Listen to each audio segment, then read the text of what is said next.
आप सभी को मेरा नमस्कार। मोनिका एकेडमी में आप सभी का स्वागत है। यह है उत्तराखंड पुलिस सब इंस्पेक्टर परीक्षा जो कि 2008 में हुई थी, उसका सामान्य हिंदी का प्रश्न पत्र।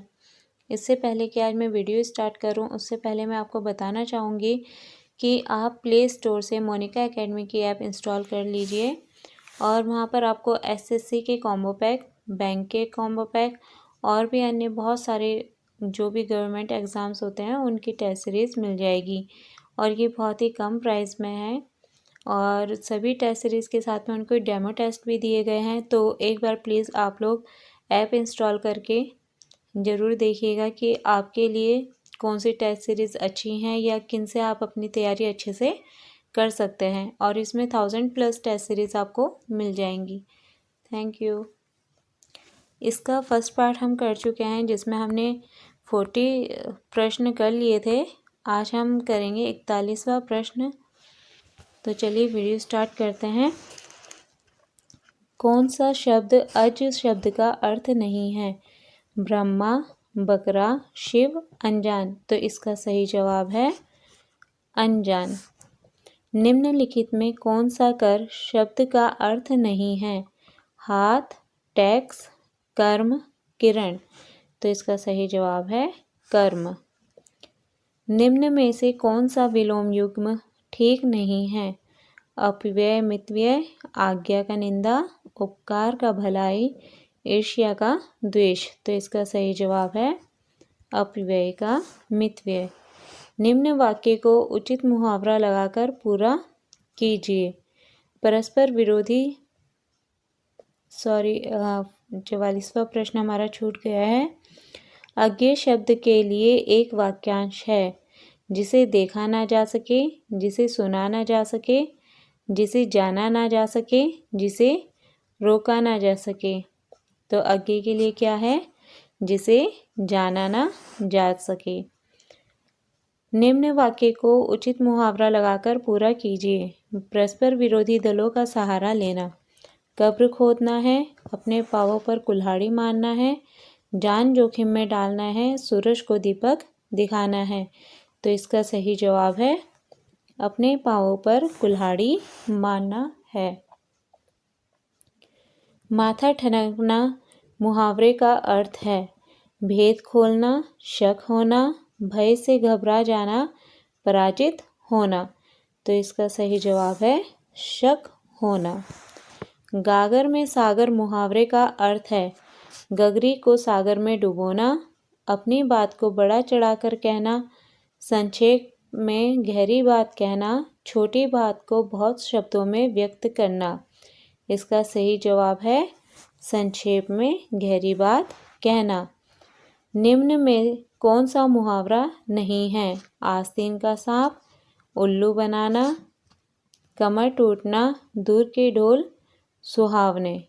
तो इसका सही जवाब है दूर के ढोल सुहावने। निम्नलिखित में से कौन सी लोकोक्ति नहीं है? अकल बड़ी है भैंस, अंधा क्या चाहे दो आंखें, एक अनार 100 बीमार, सिर ओखली में देना। तो इसका सही जवाब है सिर ओखली में देना। खोदा पहाड़ निकली चुइयाँ लोकोक्ति का अर्थ है कम परिश्रम करके बहुत मिलना, परिश्रम अधिक और फल कम, परिश्रम के बिना ही फल पा जाना, श्रम करने पर कुछ ना मिलना। तो इसका सही जवाब है परिश्रम अधिक और फल कम। वाक्य के घटक होते हैं उद्देश्य और विधेय, कर्ता और क्रिया, कर्म और क्रिया, कर्म और विशेषण। तो इसका सही जवाब है उद्देश्य और विधेय। सामान्यतः वाक्यों में के भेद किए गए हैं अर्थ के आधार पर, रचना के आधार पर, रचना और अर्थ के आधार पर, वाक्य की प्रकृति के आधार पर। तो इसका सही जवाब है रचना और अर्थ के आधार पर। अर्थ के आधार पर वाक्य के कितने भेद होते हैं? 4, 5, 7, 8। इसका सही जवाब है 8। छी छी कितनी गंदी है, गंदगी है, वाक्य है संकेतवाचक, आज्ञावाचक, विस्मयवाचक या संदेहवाचक। तो इसका सही जवाब है विस्मयवाचक। यह फाइल प्रबंधक तक पहुंचाओ अर्थ के आधार पर वाक्य है। इच्छावाचक, प्रश्नवाचक, संकेतवाचक, आज्ञावाचक। इसका सही जवाब है आज्ञावाचक। जो शब्द दो वाक्यांशों, शब्दों और वाक्यों को जोड़ने का कार्य करते हैं वे हैं क्रिया विशेषण, संबंध बोधक, समुच्चय बोधक, विस्मयादि बोधक। तो इसका सही जवाब है समुच्चय बोधक। निम्नलिखित में कौन सा संयुक्त वाक्य है? दादाजी आकर टेलीविज़न देखने लगे। जैसे ही पुत्र से मिली सुजाता रो पड़ी। नारायण धनी है परंतु कंजूस है। मीरा पुस्तक पढ़कर सो गई। तो इसका सही जवाब है नारायण धनी है परंतु कंजूस है।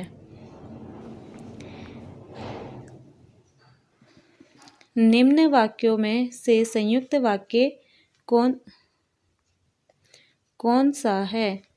वह खाना खाकर सो गया। उसने खाना खाया और सो गया। गीता जिस घर में रहती है बहुत गंदा है। रूपा चाहती है कि वह नौकरी करे। इसका सही जवाब है उसने खाना खाया और सो गया।